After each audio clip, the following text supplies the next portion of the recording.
ഞങ്ങളും ക്രൂശിക്കപ്പെട്ട ക്രിസ്തുവിനെ പ്രസംഗിക്കുന്നു. ദൈവത്തിന് സ്തോത്രം. ദൈവ തിരുനാമത്തിന് മഹത്വം ഉണ്ടാകട്ടെ. യാക്കോബിൻ്റെ ലേഖനം 5-ാം അധ്യായം 11-ാം വാക്യം നമുക്ക് വായിക്കാം. സഹിഷ്ണുത കാണിച്ചവരെ നാം ഭാഗ്യവാന്മാരെന്ന് പുകഴ്ത്തുന്നു. യോബിൻ്റെ സഹിഷ്ണുത നിങ്ങൾ കേട്ടും കർത്താവ് വരുത്തിയ അവസാനം കണ്ടുമിരിക്കുന്നു. കർത്താവ് മഹാകരുണയും മനസ്സലവുമുള്ളവനല്ലോ. സഹിഷ്ണുത കാണിച്ചവരെ നാം ഭാഗ്യവാന്മാർ എന്ന് പുകഴ്ത്തുന്നു. യാതനകളും ദുരിതങ്ങളും എല്ലാം വരുമ്പോൾ അതെല്ലാം സന്തോഷത്തോടെ സഹിക്കുന്നവർ ഒരു ഭാഗ്യവാന്മാരാണ്. വാസ്തവത്തിൽ ക്രിസ്തീയ ജീവിതം സഹനമല്ലേ? ക്രിസ്തീയ ജീവിതം യാതന സഹിക്കുന്നതാണ്, കുരിശ് വഹിക്കുന്നതാണ്. കുരിശ് വഹിക്കുന്നതാണ് ക്രിസ്തീയ ജീവിതം. നാം എല്ലാം ഓരോ തരത്തിലുള്ള പ്രശ്നങ്ങളിൽ കൂടി കടന്നു പോവുകയാണ്. ഒരുപക്ഷേ നാം ഒരാൾ അനുഭവിക്കുന്നത് പോലെയല്ല വേറൊരാൾ അനുഭവിക്കുന്നത്. എന്തെല്ലാം ദുരിതങ്ങളാണ് നാം അനുദിനം നേരിട്ടുകൊണ്ടിരിക്കുന്നത്. മനസ്സ് വീർപ്പുമുട്ടുന്നതായ അനേകം കാര്യങ്ങൾ, ഉള്ള് അങ്ങ് പുകയുന്നതായ കാര്യങ്ങൾ, ഹൃദയം നീറിപ്പുകയുന്ന അനേകം കാര്യങ്ങൾ. എല്ലാ കുടുംബങ്ങളും വാസ്തവത്തിൽ അഗ്നിഗോളം പോലെയാണ്, അല്ലെങ്കിൽ അഗ്നിപർവ്വതം പോലെയാണ്. മനുഷ്യൻ തന്നെ ഒരു അഗ്നിപർവ്വതമാണെന്ന് പറയാം. Every human being is a walking volcano എന്നൊരു ചിന്തകൻ പറഞ്ഞിട്ടുണ്ട്. എല്ലാ മനുഷ്യരും ഒരു വാക്കിംഗ് വോൾക്കാനോ, നടക്കുന്ന അഗ്നിപർവ്വതം. അഗ്നിപർവ്വതം നടക്കുന്നു. Every human being is a walking volcano. അഗ്നിപർവ്വതം സഞ്ചരിച്ചു കൊണ്ടിരിക്കുന്നു. അതാണ് ഓരോ മനുഷ്യനും സഞ്ചരിക്കുന്ന അഗ്നിപർവ്വതം. ഉള്ളു പുകയുകയാണ്, ഉള്ളു തിളയ്ക്കുകയാണ്. എപ്പോഴാണോ അത് പൊട്ടുന്നതെന്ന് അറിഞ്ഞുകൂടാ. അകത്തിങ്ങനെ തിളച്ച് മറിയുകയാണ്, ലാവ തിളച്ച് മറിയുന്നു. മനുഷ്യൻ്റെ ഹൃദയത്തിൽ പലതരത്തിലുള്ളതായ വികാരങ്ങളുടെ വിക്ഷോഭങ്ങൾ, വികാരങ്ങളുടെ ജ്വലനം, വികാരങ്ങൾ തിളച്ചുകൊണ്ടിരിക്കുന്നു. ചിലർക്ക് കോപമായിരിക്കാം, ചിലർക്ക് വൈരാഗ്യമായിരിക്കാം, ചിലർക്ക് അഴുക്ക് അശുദ്ധിയായിരിക്കാം, ചിലർക്ക് വാശിയോ പിണക്കമോ ആയിരിക്കാം, ചിലർക്ക് ചില മുൻവിധികളായിരിക്കാം, ചിലർക്ക് അസൂയായിരിക്കാം, ചിലർക്ക് അഹങ്കാരമായിരിക്കാം. ഇങ്ങനെ ഉള്ളു തിളച്ചുകൊണ്ടിരിക്കുന്നു, ഉള്ളു തിളച്ച് പറഞ്ഞുകൊണ്ടിരിക്കുന്നു. ദുരിതങ്ങൾ, യാതനകൾ, വേദനകൾ, ഞെരുക്കങ്ങൾ, കഷ്ടപ്പാടുകൾ ഇങ്ങനെ തിളച്ചുകൊണ്ടിരിക്കുന്നു. ഓരോ മനുഷ്യനും സഞ്ചരിക്കുന്ന അഗ്നിപർവ്വതമാണ്. നാം അത് സഹിച്ചേ പറ്റൂ, സഹിക്കണം. സഹനമാണ് ക്രിസ്തീയ ജീവിതം. സഹനം വെറുതെയല്ല, പുഞ്ചിരിയോടെ, സന്തോഷത്തോടെ നമ്മുടെ യാതനകളെ നാം ഏറ്റെടുക്കുമ്പോൾ അപ്പോൾ നമുക്ക് സമാധാനം കർത്താവ് തരും. നാം പരിഭവിച്ചു കൊണ്ടിരുന്നാൽ നമുക്ക് പ്രയാസമേ വരൂ, ദോഷമേ വരൂ. നാം അതിനോട് മത്സരിച്ചു കൊണ്ടിരുന്നാലും പ്രയാസമേ വരൂ.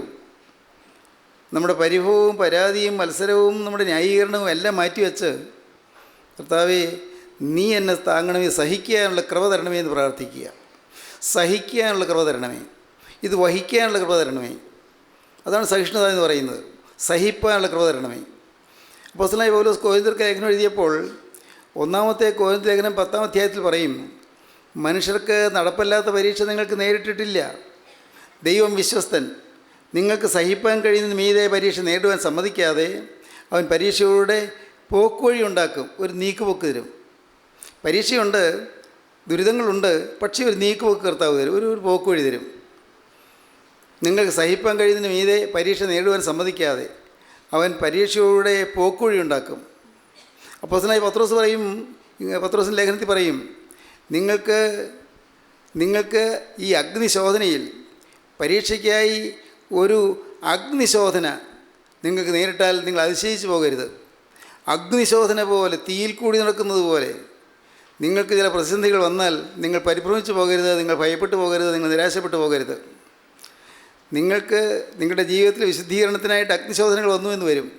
അതിനെ നാം സന്തോഷത്തോടെ എതിരേൽക്കണം, സന്തോഷത്തോടെ നാം ഏറ്റുവാങ്ങണം. ദൈവത്തിന് സ്തോത്രം.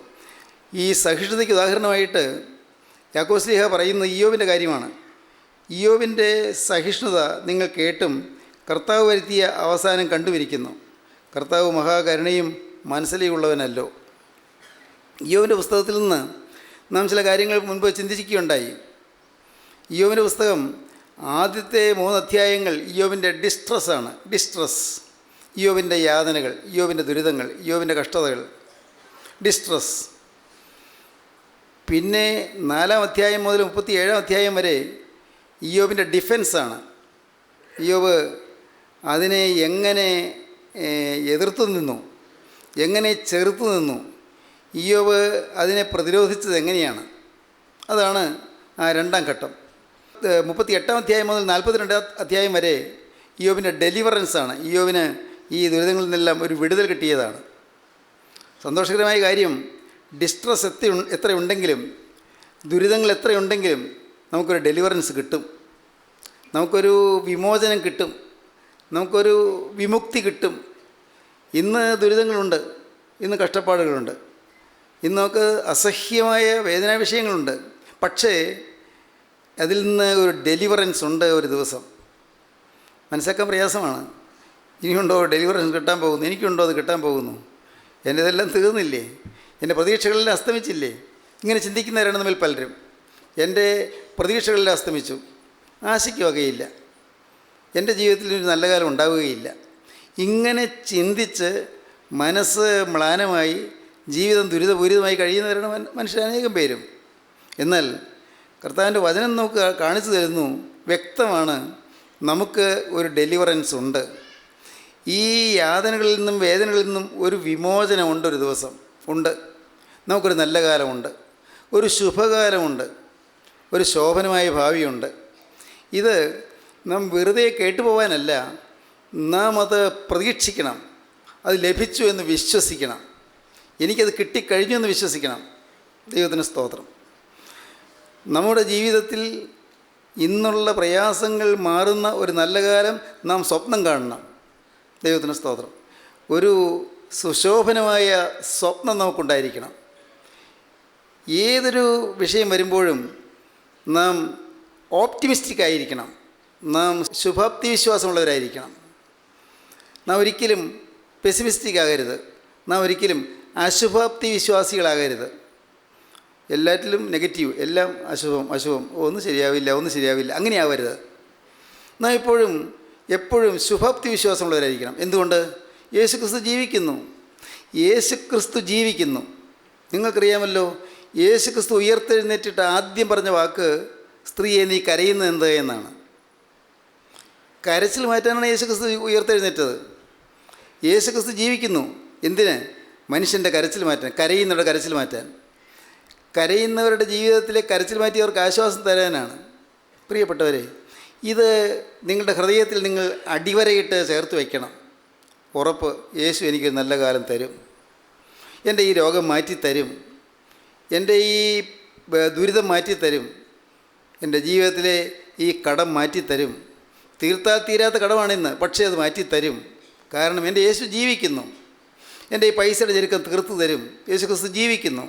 ദൈവത്തിന് സ്തോത്രം. നിങ്ങൾക്കറിയാമല്ലോ, നിങ്ങൾക്ക് അറിയാൻ പാടില്ലേ, നമുക്ക് പരിചയമുള്ള നമ്മുടെ കൂട്ടായ്മയിലുള്ള തന്നെ ആളുകൾ തന്നെ നോക്കൂ. ഒരു 5 വർഷം അല്ലെങ്കിൽ 10 വർഷം മുമ്പുള്ളതിനേക്കാൾ അഭിവൃദ്ധിയല്ലേ ഉണ്ടായിട്ടുള്ളൂ? ചിന്തിച്ച് നോക്കൂ.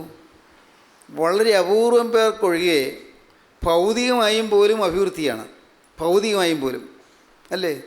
ഒരു സമയത്ത് ദുരിതത്തിൽപ്പെട്ട് അലഞ്ഞുലഞ്ഞ് വലഞ്ഞു കഴിഞ്ഞവർ ഇന്ന് നല്ല ശുഭകരമായ രീതിയിൽ ജീവിക്കുന്നു, സമാധാനമായി ജീവിക്കുന്നു, ഐശ്വര്യമായി ജീവിക്കുന്നു. ഒരു കാലത്ത് അപ്പൻ്റെ കാലത്ത് ഇത്തിരി പ്രയാസങ്ങളെല്ലാം ഉണ്ടായിരുന്നെങ്കിലും മക്കളുടെ കാലത്ത് അഭിവൃദ്ധിപ്പെട്ടു വരുന്നു. ഒരിക്കലും പ്രതീക്ഷിക്കാത്ത രീതിയിലുള്ളതായ അഭിവൃദ്ധി വരുന്നു. എന്താണ് ഇതിന് കാരണം? അതിന് കാരണം യേശുക്രിസ്തു ജീവിക്കുന്നു.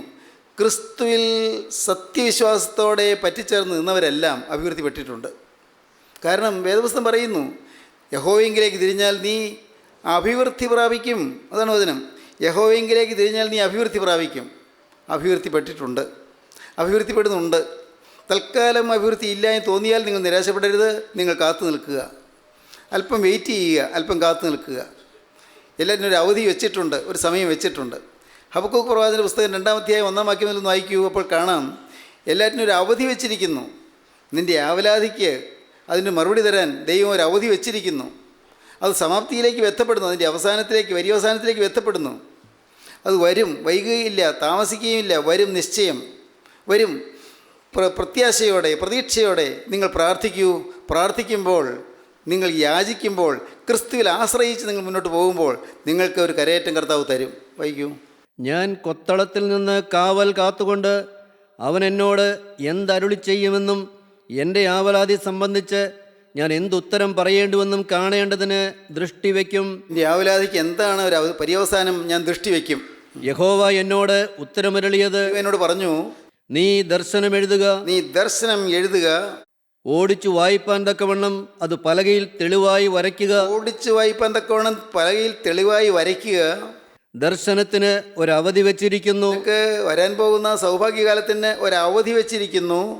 അത് സമാപ്തിയിലേക്ക് ബന്ധപ്പെടുന്നു. അതിൻ്റെ പരിസമാപ്തിയിലേക്ക്, അതിൻ്റെ പര്യവസാനത്തിലേക്ക് ബന്ധപ്പെടുന്നു. അത് കരാൻ പോവുകയാണ്, അത് പര്യവസാനത്തിലേക്ക് ബന്ധപ്പെടുന്നു. സമയം തെറ്റുകയുമില്ല, സമയം തെറ്റുകയുമില്ല. അത് വൈകിയാലും അതിനായി കാത്തിരിക്ക. ദൈവത്തിന് സ്തോത്രം. മനെ നീ വിശ്വസിക്കൂ, അത് വൈകിയാലും നീ അതിനായി കാത്തിരിക്കുക. അത് വരും നിശ്ചയം, വരും നിശ്ചയം, താമസിക്കുകയുമില്ല. താമസിക്കുകയുമില്ല. ദൈവത്തിന് സ്തോത്രം. ഇതെല്ലാം വചനമാണ്. ഈ വചനം മാറ്റമില്ലാത്ത വചനമാണ്. പുള്ളി മാറ്റമില്ലാത്ത വചനം. നിങ്ങൾ വിശ്വസിക്കുക. എന്താണ് വേണ്ടത്? വേണ്ടത് നാം കർത്താവിനോട് പറ്റിച്ചേർന്ന് നിൽക്കണം. നാം ക്രിസ്തുവിലായിരിക്കണം. ക്രിസ്തുവിനായിട്ട് നമ്മുടെ ജീവിതം സമർപ്പിച്ചിരിക്കണം. ഇല്ലെങ്കിൽ കർത്താവിന് പ്രവർത്തിക്കാൻ പറ്റുകയില്ല. പിശാച് അവകാശം പറയുന്നിടത്ത് കർത്താവ് ബലം പ്രയോഗിച്ച് കടന്നു വരികയില്ല. കർത്താവ് ബലം പ്രയോഗിച്ച്, കർത്താവ് അധികാരം പ്രയോഗിച്ച് കടന്നു വരികയില്ല. പിശാച് അവകാശം പറയുന്ന കാര്യങ്ങൾ നമ്മുടെ ജീവിതത്തിൽ എന്തെല്ലാം ഉണ്ട്, അതെല്ലാം നാം മാറ്റണം. എന്തൊക്കെയുണ്ട് എൻ്റെ ജീവിതത്തിൽ? പിശാച് അവകാശം പറയുന്ന കാര്യങ്ങൾ എന്തെല്ലാം ഉണ്ട്? എൻ്റെ ജീവിതത്തിൽ പാവമായിട്ടുള്ളത് എന്തെല്ലാം ഉണ്ട്? എൻ്റെ ജീവിതത്തിൽ ദൈവം പ്രസാദിക്കാത്തത് എന്തെല്ലാം ഉണ്ട്? ദൈവം സന്തോഷിക്കാത്ത കാര്യങ്ങൾ എന്തെല്ലാം ഉണ്ട്? നാം കണ്ടുപിടിക്കണം. എന്നിട്ടത് നമ്മുടെ ജീവിതത്തിൽ നാം മനഃപൂർവ്വം മാറ്റണം. എന്തു തന്നെയാണെങ്കിലും, എത്രമാത്രം നമുക്ക് പ്രിയങ്കരമായ കാര്യമാണെങ്കിലും ശരി, അത് മാറ്റണം. നിങ്ങളുടെ ജീവിതത്തിൽ നിങ്ങൾക്കറിയരുതോ എന്തെല്ലാമാണ് നിങ്ങളുടെ ജീവിതത്തിൽ ദൈവം വ്യസനിക്കുന്ന കാര്യങ്ങളെന്ന്? ഇല്ലേ? ദൈവം ദുഃഖിക്കുന്ന കാര്യങ്ങൾ എന്തെല്ലാം നിങ്ങൾക്കറിയാമല്ലോ. അതെല്ലാം മാറ്റണം. എന്നിട്ട് നിങ്ങൾ കർത്താവിൻ്റെ കരുണയ്ക്കായി യാചിക്കണം. കർത്താവേ, ദുഷ്ടനായ പിശാചിന് അവകാശമുള്ളതെല്ലാം, എനിക്കറിയാവുന്നതെല്ലാം ഞാൻ മാറ്റിയല്ലോ കർത്താവേ. എന്നാൽ എനിക്കറിയാൻ വയ്യാത്തതുണ്ടല്ലോ, ഇന്ന് എനിക്ക് ഓർമ്മയിൽ വരാത്തതും എൻ്റെ ശ്രദ്ധയിൽപ്പെടാത്തതും എനിക്ക് ഗ്രഹിക്കാൻ കഴിയാത്തതുമായ അനേകം കാര്യങ്ങൾ പിശാച് അവകാശം പറയുന്നുണ്ടല്ലോ കർത്താവെ. അതെല്ലാം മാറ്റുവാൻ നിനക്കേ കഴിയൂ. യേശുവേ, ഇതിൻ്റെ പരിശുദ്ധാത്മാവിൻ്റെ അഗ്നിയാൽ അതെല്ലാം കത്തിച്ച് കളയണമേ. പിശാചിന് അവകാശമുള്ളതായ കാര്യങ്ങളെല്ലാം എന്നിൽ നിന്ന് കത്തിച്ച് കളയണമേ. നിങ്ങൾ പ്രാർത്ഥിക്കുന്നു, അപ്പോൾ ദൈവം ഒന്നൊന്നായി നമ്മിൽ നിന്ന് മാറ്റിത്തരും. ദൈവം തൻ്റെ കൃപ നമ്മുടെ മേൽ പകർന്നു തരും. നമുക്ക് കർത്താവ് ഒരു വിമോചനം തരും, മോചനം തരും, നമുക്കൊരു വിമുക്തി തരും. ദൈവത്തിന് ഡെലിവറൻസ് തരും. ഇയ്യോബിൻ്റെ ജീവിതത്തിലെ രണ്ടാമത്തെ ഘട്ടം നാം കണ്ടത്, ഇയ്യോബിൻ്റെ ജീവിതത്തിൽ ഒന്ന് ഡിസ്ട്രസ് കഴിഞ്ഞ് ഇയ്യോബ് ദൈവത്തോട് വാദിക്കുകയാണ്. ഇയ്യോബ് ഡിഫെൻസ് ദൈവത്തോട് വാദിക്കുകയാണ്. ഞാൻ എത്ര നല്ലവനായിട്ട് ജീവിച്ചവനാണ്, ഞാൻ എത്ര നന്നായിട്ട് ജീവിച്ചതാണ്, ഞാൻ ദൈവഭക്തനായിരുന്നുവല്ലോ. ദൈവഭക്തനായിരുന്ന എനിക്ക് എൻ്റെ ജീവിതത്തിൽ ദൈവം എന്താണ് അങ്ങ് വരുത്തിയത്? ഡിഫെൻസ് എങ്ങനെയെല്ലാമാണ് പറയുന്നത്? ഇയ്യോബിൻ്റെ പ്രതിരോധം ഇയ്യോബ് തടുക്കുന്നത് എങ്ങനെയെല്ലാമാണ്? 19 അധ്യായം 12 വാക്യം മുതൽ വായിക്കാം. അവൻ്റെ പടക്കൂട്ടങ്ങൾ ഒന്നിച്ചു വരുന്നു, അവർ എൻ്റെ നേരെ തങ്ങളുടെ വഴി നിരത്തുന്നു. എൻ്റെ കൂടാരത്തിൽ ചുറ്റും പാളയമിറങ്ങുന്നു. അവർ എൻ്റെ സഹോദരന്മാരെ എന്നോട് അകറ്റിക്കളഞ്ഞു. എൻ്റെ പരിചയക്കാർ എനിക്ക് അന്യരായി തീർന്നു. പരിചയക്കാരെ എനിക്ക് അന്യരായി തീർന്നു. ആരും അടുക്കളയ്ക്ക് വരുന്നില്ല. എനിക്ക് ദുരിതം വന്നപ്പോൾ ആരും അടുക്കളയ്ക്ക് വരുന്നില്ല. എൻ്റെ പരിചയക്കാർ എനിക്ക് അന്യരായി തീർന്നു. എൻ്റെ ബന്ധുജനം ഒഴിഞ്ഞു മാറി. എൻ്റെ ബന്ധുജനങ്ങളെല്ലാം ഒഴിഞ്ഞു മാറി. ഞാൻ ഭക്തിയോടെ ജീവിച്ചു. എനിക്ക് ഒരു പ്രയാസം വന്നപ്പോൾ എല്ലാവരും ഒഴിഞ്ഞു മാറി. എൻ്റെ ഉറ്റ സ്നേഹിതന്മാർ എന്നെ മറന്നുകളഞ്ഞു. ഏറ്റവും പ്രിയപ്പെട്ട സ്നേഹിതന്മാരുണ്ടായിരുന്നു, പക്ഷേ അവരെന്നെ മറന്നുകളഞ്ഞു. എൻ്റെ വീട്ടിൽ പാർക്കുന്നവരും എൻ്റെ ദാസികളും എന്നെ അന്യനായി എണ്ണുന്നു. എൻ്റെ വീട്ടിൽ പാർക്കുന്ന ദാസിദാസന്മാരുണ്ട്, അവർ എന്നെ അന്യനായി കണക്കാക്കുന്നു. ഞാൻ അവർക്ക് പരദേശിയായി തോന്നുന്നു. ഏതോ ഒരു വിദേശി വന്നതുപോലെയാണ് എന്നെ അവർ കാണുന്നത്. ഒരു പരിചയമില്ലാത്തതുപോലെ അവരെന്നെ നോക്കുന്നു. ദൂരെ മാറി നോക്കുകയാണ്. ഒരു പരദേശിയെ പോലെ എന്നെ കാണുന്നു. ഞാൻ എൻ്റെ ദാസനെ വിളിച്ചു, അവൻ വിളി കേൾക്കുന്നില്ല. ഞാൻ എന്തു പറഞ്ഞാലും അനുസരിക്കുന്ന ചില ദാസിദാസന്മാരുണ്ട് എനിക്ക്. എൻ്റെ ദാസനെ ഞാൻ വിളിച്ചു, പേര് പറഞ്ഞു വിളിച്ചു, പക്ഷേ അവൻ കേൾക്കുന്നില്ല. അവൻ വിളി കേൾക്കുന്നില്ല. എൻ്റെ വായ് കൊണ്ട് ഞാൻ അവനോട് യാചിക്കേണ്ടി വരുന്നു. അടുക്കലേക്ക് ഒരു കാര്യം ചെയ്തു തരാൻ ഞാൻ പറഞ്ഞ് യാചിക്കേണ്ടി വരുന്നു. അവൻ കേൾക്കുന്നില്ല. ഞാൻ അവനോട് യാചിക്കേണ്ടി വരുന്നു. എൻ്റെ ശ്വാസം എൻ്റെ ഭാര്യയ്ക്ക് അസഹ്യവും. ദൈവത്തിന് സ്തോത്രം. എൻ്റെ ശ്വാസം എൻ്റെ ഭാര്യയ്ക്ക് അസഹ്യം, അവൾ ദൂരെ മാറി നിൽക്കുകയാണ്. കാരണം എൻ്റെ ശ്വാസത്തിലെല്ലാം ഈ ദുർഗന്ധമുണ്ട്, എൻ്റെ ശരീരത്തിലുള്ള വ്രണങ്ങളിൽ നിന്നുള്ള ദുർഗന്ധം.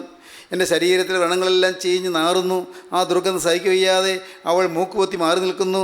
എൻ്റെ ശ്വാസം എൻ്റെ ഭാര്യയ്ക്ക് അസഹ്യവും എൻ്റെ യാചന എൻ്റെ ഉടപ്പിറന്നവർക്ക് അറപ്പുമായിരിക്കുന്നു. എൻ്റെ കൂടപ്പുറപ്പുകൾക്ക് അറപ്പുമായി തീർന്നിരിക്കുന്നു. എൻ്റെ യാതന ഞാൻ വല്ലതും അവരോട് അപേക്ഷിച്ചാൽ അത് അറപ്പ് പോലെയാണ്, അവർ ഗവനിക്കുന്നില്ല. പിള്ളേരും എന്നെ നിരസിക്കുന്നു. കുട്ടികൾ, കൊച്ചു പിള്ളേർ, ചെറുപ്പക്കാർ, പിള്ളേർ എന്നെ നിരസിക്കുന്നു.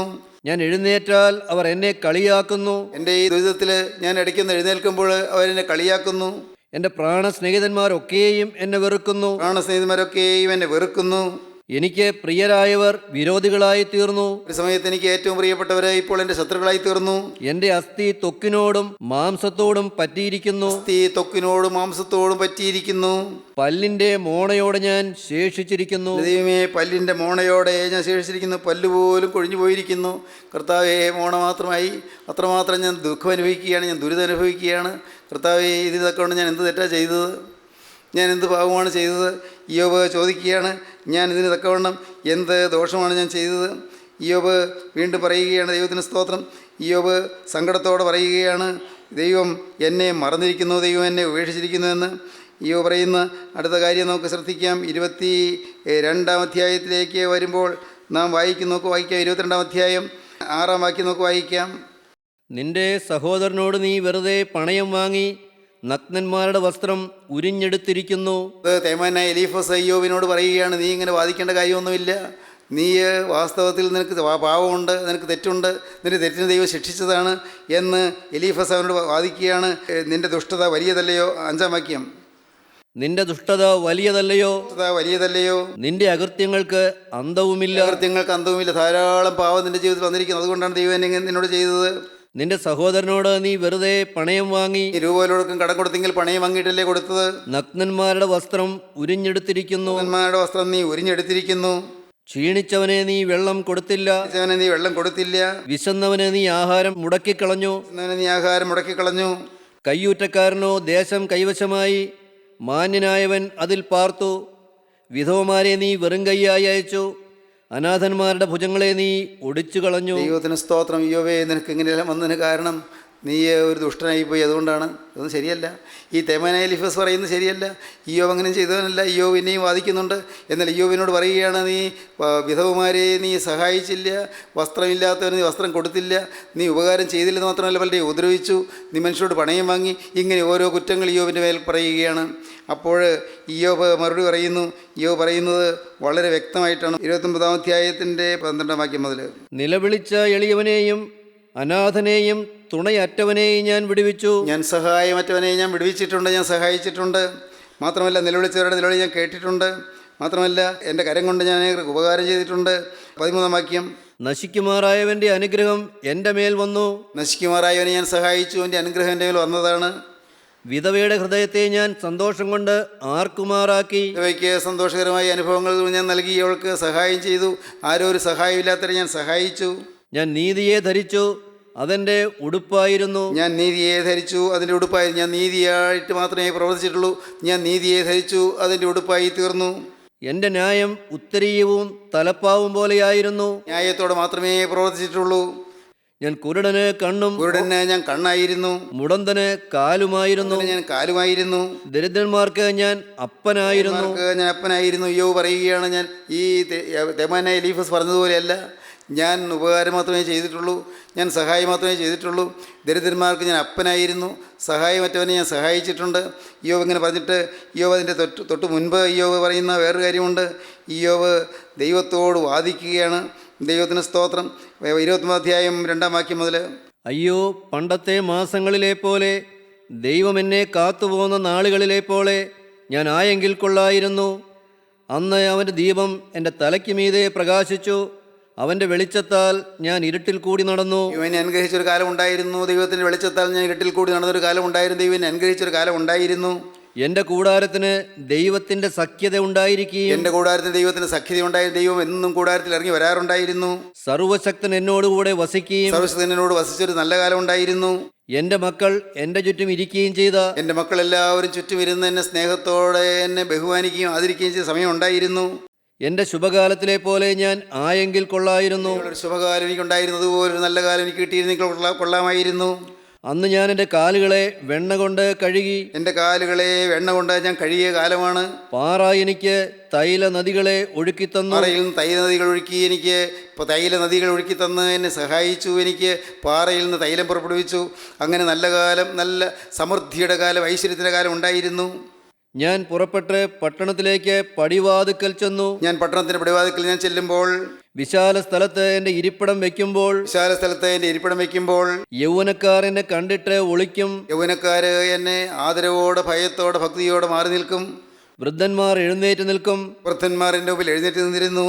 പ്രഭുക്കന്മാർ സംസാരം നിർത്തി കൈകൊണ്ട് വായ് പൊത്തും. ഞാൻ അവിടെ ചെല്ലുമ്പോഴേക്കും അവർ കൈകൊണ്ട് വായു പൊത്തി സംസാരം നിർത്തുമായിരുന്നു. ശ്രേഷ്ഠന്മാരുടെ ശബ്ദം അടങ്ങും. ശ്രേഷ്ഠന്മാരുടെ ശബ്ദം അടങ്ങും. അവരുടെ നാവ് അണ്ണാക്കോട് പറ്റും. മിണ്ടുകയില്ല. എൻ്റെ മുമ്പിൽ ഒരു മിണ്ടുകയില്ല. അത്രമാത്രം എന്നെ ആദരിച്ചിരുന്നു, ബഹുമാനിച്ചിരുന്നു.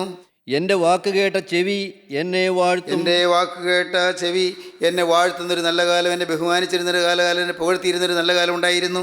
ഇയ്യോബ് ഇതെല്ലാം പറഞ്ഞ് തന്നെത്താൻ ഡിഫെൻഡ് ചെയ്യാണ്. തന്നെത്താൻ ദൈവത്തിൻ്റെ കൈ എന്നെ തൊട്ടു, ദൈവം എന്നെ വേദനിപ്പിക്കുകയാണ്, ഉപദ്രവിക്കുകയാണെന്ന് പറഞ്ഞ് ഇയ്യോബ് ദൈവത്തോട് ന്യായവാദം ചെയ്യുകയാണ്. ദൈവത്തിന് സ്തോത്രം. പ്രിയപ്പെട്ടവരെ, നമ്മുടെ ജീവിതത്തിൽ ദുരിതങ്ങൾ വരുമ്പോൾ നാം ചിലപ്പോൾ ന്യായവാദം ചെയ്യാറുണ്ട്. ഞാൻ എന്ത് പാപം ചെയ്തിട്ടാണ് ഈ മഹാപാപം വന്നതെന്ന് ഞാൻ ചിന്തിക്കാറുണ്ട്. ഈ മഹാദോഷം വന്നതെന്ന് നാം ചിന്തിക്കാറുണ്ട്. എന്ത് മഹാപാപം ഞാൻ ചെയ്തിട്ടാണ് എനിക്ക് ഈ കുറ്റമെല്ലാം വന്നത്, എനിക്ക് ദോഷമെല്ലാം വന്നത്, എനിക്ക് ദുരിതമെല്ലാം വന്നതെന്ന് നാം ചിന്തിക്കാറുണ്ട്. പ്രിയപ്പെട്ടവരെ, ഒന്ന് ഓർത്തു നോക്കൂ. നമ്മുടെ ജീവിതത്തിലെ ദുരിതങ്ങളുടെ കാലത്ത് നാം ദൈവത്തോട് മത്സരിച്ചിട്ടില്ലേ? ദൈവത്തെ വെറുത്തിട്ടില്ലേ? ദൈവം ഉണ്ടോ എന്ന് ചിന്തിച്ചിട്ടില്ലേ? എനിക്ക് എന്താണ് ഇങ്ങനെ വന്നതെന്ന് ചിന്തിച്ചിട്ടില്ലേ? ഒന്ന് ഓർത്ത് നോക്കൂ. പ്രയാസങ്ങൾ വന്നപ്പോൾ ദൈവം ഒന്നും കാണുന്നില്ലേ എന്ന് ചിന്തിച്ചിട്ടില്ലേ? നമ്മുടെ ഡിഫൻസ്, നാം ദൈവത്തോട് മത്സരിച്ചു, ദൈവത്തോട് മറുതലിച്ചു. പ്രയാസം വന്നപ്പോൾ നാം ഒരു സമയത്ത് എളിവുപെട്ടെങ്കിലും വേറെ സമയത്ത് ദൈവത്തോട് മത്സരിച്ചു കൊണ്ടിരുന്നു. ഇന്ന് ഇത് കേട്ടുകൊണ്ടിരിക്കുമ്പോൾ നിങ്ങൾ പഴയ കാലത്തേക്ക് നോക്കി ചിന്തിക്കൂ. നമുക്ക് പ്രയാസങ്ങൾ വന്നപ്പോൾ ദൈവത്തോട് മത്സരിച്ച കാലങ്ങൾ, നമുക്ക് ദുരിതങ്ങൾ വന്നപ്പോൾ നാം തന്നെത്താൻ നിരാശപ്പെട്ട് ചത്താൽ മതിയെന്ന് ഓർത്ത കാലങ്ങൾ, ദൈവത്തെ ശപിച്ച കാലങ്ങൾ, തന്നെ ശപിച്ച കാലങ്ങൾ, മറ്റുള്ളവരെ ശപിച്ചു, തന്നെയും ശപിച്ചു ഇല്ലേ? തന്നെ ശപിച്ച കാലങ്ങൾ, ഞാൻ എന്തിന് ജീവിക്കണം, ഞാൻ മരിച്ചേക്കാമെന്ന് ചിന്തിച്ച കാലങ്ങൾ, അതെല്ലാം ഡിഫെൻഡ് ചെയ്യുന്നതാണ്. എല്ലാം ഡിഫെൻസാണ്. നാം ദൈവത്തോട് മറുതലിക്കുന്ന സമയങ്ങളാണ്. ഇയ്യോബ് ദൈവത്തോടൊന്ന് മറുതലിച്ചു പോയി. ദൈവത്തിന് സ്തോത്രം. അതാണ് ഞാൻ ജനിക്കാതെ നിങ്ങൾ കൊള്ളാമായിരുന്നു 4-ാം അധ്യായത്തിൽ പറഞ്ഞത്. ഞാൻ ജനിക്കാതെ നിങ്ങൾ കൊള്ളാമായിരുന്നു. ഒരു ശിശു ജനിച്ചു എന്ന്, ഒരു ആൺകുട്ടി ജനിച്ചു എന്ന് എൻ്റെ അമ്മയോട് പറഞ്ഞ ആ സമയം എത്ര ശാപകരമായ സമയമാണെന്ന് ഇയ്യോബ് തന്നെ പ്രാകുകയും ശപിക്കുകയും ചെയ്യുന്നു. ദൈവത്തിന് സ്തോത്രം. ഒന്ന് നിങ്ങൾ ചിന്തിക്കൂ. ദൈവത്തിൻ്റെ വലിയ നാമം മഹത്വപ്പെടട്ടെ. ദുരിതങ്ങളെല്ലാം വരുമ്പോൾ നിങ്ങളുടെ ഹൃദയത്തിൽ വന്ന് ശാപങ്ങളും കയ്പുകളും പിരാക്കുകളും എല്ലാം മാറും. ഒന്ന് നോക്കിയാൽ മതി, യേശുവിലേക്ക് നോക്കിയാൽ മതി. എല്ലാ ദുരിതവും സഹിച്ചവനായി കുരിശിൽ കിടക്കുന്ന യേശുവിലേക്ക് നിങ്ങൾ നോക്കുക. എല്ലാ യാതനയും പേറിയവനായി കുരിശിൽ കിടക്കുന്ന യേശുവിലേക്ക് നിങ്ങൾ നോക്കുക. ദൈവത്തിന് സ്തോത്രം. എനിക്ക് ഇത്രയും ദുരിതം വന്നു, എന്നാൽ എൻ്റെ കർത്താവ് സഹിച്ച ദുരിതങ്ങൾ എത്ര! എൻ്റെ ദൈവത്തിൻ്റെ വലിയ നാമം മഹത്വപ്പെടട്ടെ. ദൈവത്തിന് സ്തോത്രം. ശരിയായ ഒരു ഭക്തൻ ക്രിസ്തുവിലേക്ക് നോക്കും. ശരിയായ വിശ്വാസമുള്ളവൻ ക്രിസ്തുവിലേക്ക് നോക്കും. അവൻ്റെ മനസ്സ് വാടുകയില്ല, അവൻ്റെ ഹൃദയം തളരുകയില്ല. ക്രിസ്തുവിലേക്ക് നോക്കും. വേദനയേറ്റ് പിടഞ്ഞ് കുരിശിൽ കിടക്കുന്നവങ്കിലേക്ക് നമ്മുടെ ദൃഷ്ടി നാം പായിക്കും. അങ്ങോട്ട് നാം നോക്കും. അപ്പോൾ നമ്മുടെ ഹൃദയത്തിൻ്റെ വിഷാദഭാവം മാറും, നമ്മുടെ മ്ലാനത മാറും. എൻ്റെ കർത്താവേ, നീ എല്ലാം സഹിച്ചു, ഒരിടത്ത് നിനക്ക് പരിഭവം ഉണ്ടായില്ല. യേശുവെ, ഒരിടത്ത് നീ പിതാവിനോട് പരിഭവിച്ചില്ല. അതേസമയത്ത് നീ പിതാവിനോട് പറഞ്ഞു, പിതാവേ, ഇവർ ചെയ്യുന്നത് ഇന്നതെന്ന് ഇവരറിയായാൽ ഇവരോട് ക്ഷമിക്കണമേ എന്ന് മാത്രം. കർത്താവേ, നീ ക്ഷമയുടെ പാഠം കാണിച്ചു തന്നു, നീ സഹനത്തിൻ്റെ പാഠം കാണിച്ചു തന്നു. കർത്താവേ, നീ സഹിഷ്ണുതയുടെ പാഠം കാണിച്ചു തന്നു. നാഥ, ഇയ്യോബിനെ പോലെ നീ ഡിഫെൻഡ് ചെയ്തില്ല. എനിക്ക് എന്തുകൊണ്ട് ഇങ്ങനെ വന്നു എന്ന് ചോദിച്ചില്ല. എല്ലാവരും നിന്നോട്ട് ഓടിയപ്പോഴും നീ മറുതലിച്ചില്ല. ആരും സഹായികളില്ലെന്ന് വന്നപ്പോഴും നീ എതിർത്തില്ല. ആരും കൂടെ നിൽക്കാനില്ലെന്ന് വന്നപ്പോഴും കർത്താവെ നീ മത്സരിച്ചില്ല. യേശുവെ, നീ വേദന സഹിച്ചുകൊണ്ട് നീ കുരിശുമേൽ കിടന്നു. ഇന്ന് കുരിശ് എനിക്കൊരു പാഠമാക്കി ഞാൻ എടുക്കുകയാണ്. കർത്താവെ, കുരിശ് എൻ്റെ ജീവിതത്തിലേക്ക് ഞാനിതാ ഏറ്റുവാങ്ങുകയാണ്. ദൈവത്തിന് സ്തോത്രം. പ്രിയപ്പെട്ടവരെ, ഇപ്പോൾ നിങ്ങളുടെ ജീവിതത്തിലെ ഡിഫൻസ് എല്ലാം മാറും. നിങ്ങളുടെ ജീവിതത്തിലെ നിരാശയെല്ലാം മാറും. നിരാശ ഒരു ഡിഫൻസാണ്. പ്രിയപ്പെട്ടവരെ, നിരാശ ഒരു പരിഭവമാണ്. പരിഭവം എല്ലാം മാറും. ഞാൻ ഇത്രയും പ്രാർത്ഥിച്ചിട്ടും കർത്താവിൻ്റെ പ്രാർത്ഥന കേട്ടില്ലല്ലോ. നിങ്ങൾക്ക് നിരാശയുണ്ട്. എന്തുമാത്രം ഞാൻ പ്രാർത്ഥിച്ചു, എന്തുമാത്രം ഞാൻ നോമ്പ് നോക്കി, എന്തുമാത്രം ഞാൻ ഉപവസിച്ചു, എന്തുമാത്രം ഞാൻ നേർച്ച കഴിച്ചു, എന്തുമാത്രം ഞാൻ വഴിപാട് കഴിച്ചു, എന്തെല്ലാം കാര്യങ്ങൾ ഞാൻ ചെയ്തു, നല്ല കാര്യങ്ങൾ എന്തെല്ലാം ഞാൻ ചെയ്തു, എന്നിട്ട് ദൈവം ഇത് കാണുന്നില്ലല്ലോ, ദൈവം എന്നെ സഹായിക്കുന്നില്ലല്ലോ, നിങ്ങൾക്ക് പരിഭവം വന്നു. എൻ്റെ പ്രിയപ്പെട്ടവരെ, ദൈവത്തിന് വലിയ നാമം മഹത്വപ്പെടട്ടെ. ദൈവത്തിന് സ്തോത്രം. ദൈവത്തിന് വലിയ നാമം മഹത്വപ്പെടട്ടെ. ഞാൻ ഇത് പറയുമ്പോൾ അല്പം എന്നിലേക്ക് തിരിഞ്ഞു നോക്കിക്കൊണ്ടാണ് പറയുന്നത്. ഞാനും പരിഭവിച്ച മനുഷ്യനാണ്. ദുരിതങ്ങളുടെ മേൽ ദുരിതം വന്നപ്പോൾ, യാതനകളുടെ മേൽ യാതന വന്നപ്പോൾ, പ്രയാസങ്ങളുടെ മേൽ പ്രയാസം വന്നപ്പോൾ, പ്രശ്നങ്ങളുടെ മേൽ പ്രശ്നം വന്നപ്പോൾ, മേൽക്കുമേൽ യാതനകളും വേദനകളുമായി ഞാൻ വലഞ്ഞു പോയ സമയങ്ങളിൽ പ്രിയപ്പെട്ടവരെ, ഞാനും ചിന്തിച്ചു, ദൈവം ഒന്നും കാണുന്നില്ലേ എന്ന്, ദൈവം പ്രാർത്ഥന കേൾക്കുന്നില്ലേ എന്ന്, ദൈവം എന്താണ് എന്നെ ഇങ്ങനെ നിരസിച്ചത് എന്ന് ഞാനും ചിന്തിച്ചു പോയിട്ടുണ്ട്. ദൈവത്തിന് സ്തോത്രം. എന്നാൽ ഭാഗ്യവശാൽ കർത്താവായ യേശു ക്രിസ്തുവിൻ്റെ കുരിശിൻ്റെ ദർശനം ലഭിച്ചപ്പോൾ എല്ലാം മാറി. ദൈവത്തിന് സ്തോത്രം. കർത്താവായ യേശുവിൻ്റെ കുരിശിൻ്റെ ദർശനം ലഭിച്ചപ്പോൾ എന്താണ് ഈ ദർശനം? കുരിശിൻ്റെ ദർശനം എന്ന് പറയുന്നത് യേശു കുരിശിൽ വഹിച്ച ആ ത്യാഗം കണ്ടപ്പോൾ, യേശു വഹിച്ച വേദന കണ്ടപ്പോൾ, അതെല്ലാം എൻ്റെ പേർക്കായിരുന്നെന്ന് മനസ്സിലാക്കിയപ്പോൾ, എൻ്റെ കർത്താവേ, എൻ്റെ പേർക്കാണല്ലോ നീ വേദന സഹിക്കുന്നതെന്ന് എൻ്റെ ഉള്ളത്തിൽ എനിക്കൊരു വെളിവ് കിട്ടിയപ്പോൾ എല്ലാം മാറി മറഞ്ഞു. ഞാൻ ഭാഗ്യശാലിയാണെന്ന് എനിക്ക് മനസ്സിലായി. ദൈവത്തിന് സ്തോത്രം. ഇന്ന് നിങ്ങൾക്ക് നിങ്ങളെ തന്നെ ഭാഗ്യശാലികളായി എണ്ണാം. കുരിശിൻ്റെ ദർശനമാണ് നിങ്ങൾക്ക് തരുന്നത്, കുരിശിൻ്റെ ദർശനമാണ് കിട്ടുന്നത്. യാതനയേറ്റ് കുരിശിൽ പെടഞ്ഞവരെ നിങ്ങൾ കാണുക. നിങ്ങളുടെ എല്ലാ ടെൻഷനും അകലും, നിങ്ങളുടെ ഭാരങ്ങളകലും, നിങ്ങളുടെ നിരാശ മാറും, നിരാശയെല്ലാം മാറും. ദൈവത്തിന് സ്തോത്രം. ആത്മഹത്യാ പ്രവണതകൾ മാറും. വേണ്ട, എനിക്കിനിയും ജീവിക്കണം, മരണം വേണ്ട, എനിക്ക് ജീവിക്കണം, യേശുവിന് വേണ്ടി എനിക്ക് ജീവിക്കണം. എൻ്റെ ജീവിതം യേശുവിന് സുപ്രസാദ യാഗമായി തീരണം, യേശുവിനെ പ്രസാദിപ്പിക്കുന്ന യാഗമായി എൻ്റെ ജീവിതം തീരണം. ഞാൻ എൻ്റെ ജീവിതമായി യേശുവിൻ്റെ കരങ്ങളിലേക്ക് തരുന്നു. യേശുവേ, എന്നെ തന്നെ എൻ്റെ കരങ്ങളിലേക്ക് തരുന്നു. നിങ്ങൾക്ക് പറയാൻ തോന്നും, നിങ്ങൾ പ്രാർത്ഥിക്കും, നിങ്ങളെ തന്നെ സമർപ്പിക്കും, ദൈവകരങ്ങളിലേക്ക് ഏൽപ്പിക്കാൻ നിങ്ങൾക്ക് തോന്നും. നിങ്ങളുടെ ജീവിതം ധന്യമായി തീരും. ഹല്ലേലൂയ. ദൈവത്തിന് സ്തോത്രം. ദൈവത്തിൻ്റെ വലിയ നാമം മഹത്വപ്പെടട്ടെ.